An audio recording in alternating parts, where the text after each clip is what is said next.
एक गांव में 3 भाई रहते थे। तीनों को कम दिखाई देता था, परंतु वह यह बात एक दूसरे से हमेशा छिपाते थे। अरे ये क्या हो गया फसल को?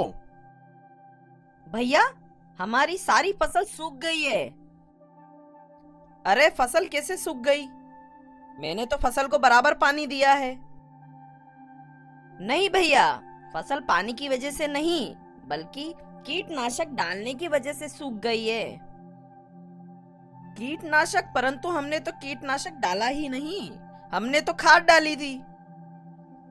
हाँ, और खाद आपने ही डाली थी भैया। कहीं आपने खाद की जगह कीटनाशक तो नहीं डाल दिया? परंतु खाद तो बड़े भैया खरीद कर लाए थे।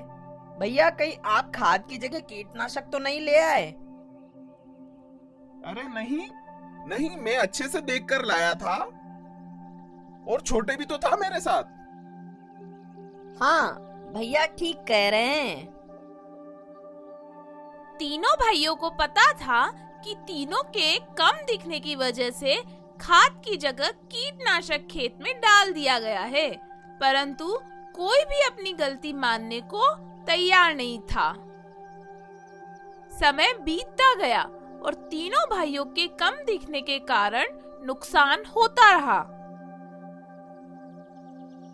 एक दिन हमें फैसला करना ही होगा कि हम तीनों में से सबसे अच्छा और दूर तक कौन देख सकता है। हाँ भैया, नहीं तो हमारा नुकसान होता रहेगा। परंतु हम ये कैसे तय करें कि किसे सबसे अच्छा दिखता है? मेरे पास एक तरकीब है। अपने गांव के सरपंच जी रोज पंचायत के पेड़ पर एक तख्ती लटकाते हैं और उस तख्ती पर एक सुविचार लिखते हैं। हम तीनों में से जो वह सुविचार अच्छे से पढ़ेगा, उसकी नजर सबसे तेज होगी। हाँ, ये अच्छी तरकीब है। हम तीनों एक निश्चित दूरी से उस तख्ती को पढ़ेंगे। इतना कहकर तीनों भाई सोने चले जाते हैं। मैंने कह तो दिया, परंतु मुझे तो दूर से बिल्कुल भी नहीं दिखता।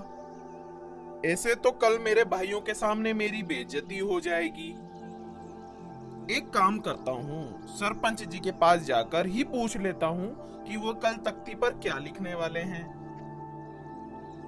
यह सोचकर बड़ा भाई रात को चुपचाप सरपंच जी से मिलने चला जाता है। क्या हुआ रामू, तुम इतनी रात को यहाँ क्या कर रहे हो?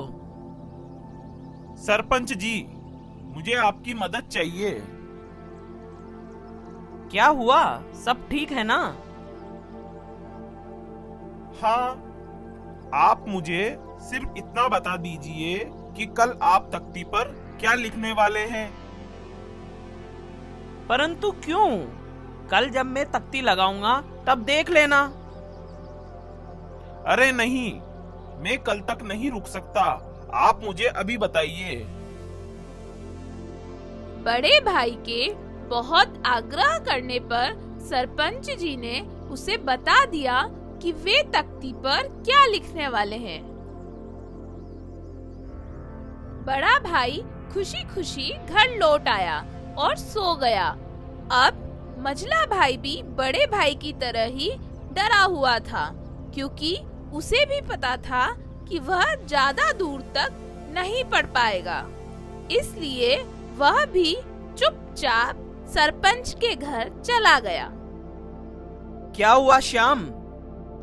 कुछ नहीं सरपंच जी, मैं तो आपसे सिर्फ इतना पूछने आया हूँ कि आप जो कल तख्ती लगाने वाले हैं उसका रंग कौन सा है और उस पर क्या लिखा है।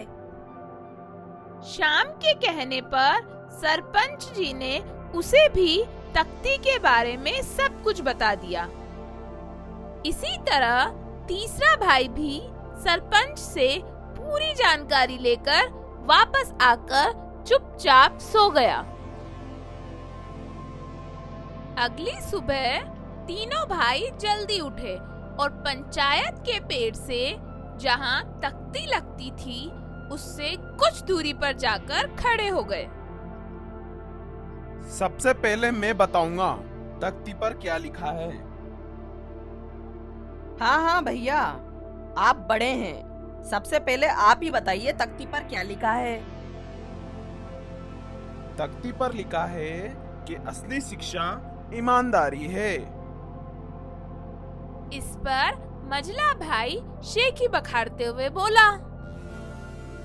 आपकी नजरें तो काफी तेज है भैया।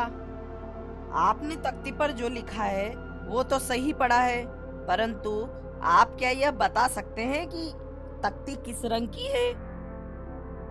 इस पर बड़ा भाई हार मान गया और ये सोचने लगा कि उसने सरपंच से तख्ती के रंग के बारे में कुछ क्यों नहीं पूछा। अब मजले भाई ने अपने प्रश्न का उत्तर देते हुए कहा, तख्ती लाल रंग की है। अरे वाह भैया, आपकी नजरें तो बड़े भैया से भी ज्यादा तेज है। आपने तख्ती का रंग और तख्ती पर क्या लिखा है ये तो बता दिया, परंतु क्या आप ये बता सकते हैं कि तख्ती के ऊपर और तख्ती के नीचे क्या लिखा है? इस पर मजले भाई ने हार मान ली और वह यह सोचने लगा कि उसने सरपंच जी से और जानकारी क्यों नहीं ली। अब छोटा भाई गर्व से बोला, तख्ती के ऊपर संदेश लिखा है और तख्ती के नीचे सरपंच जी के हस्ताक्षर हैं। अब साबित हो गया कि मेरी नजरें सबसे तेज है। अरे लेकिन ये कैसे तय होगा कि तूने जो बोला है वो सही है? आपको मानना ही होगा कि मेरी नजरें सबसे तेज है। अब तीनों भाइयों के बीच झगड़ा शुरू हो गया और तीनों आपस में ही झगड़ने लगे। तभी वहाँ सरपंच जी आ गए। तीनों ने अपनी बात सरपंच जी को बताई। यह बात सही है कि तुम तीनों ने जो भी बातें बताई है वो बिल्कुल सही है, परंतु तुम तीनों में से कोई भी नहीं जीता है। वो कैसे सरपंच जी? अरे क्योंकि तुम तीनों यहाँ समय से पहले ही आ गए।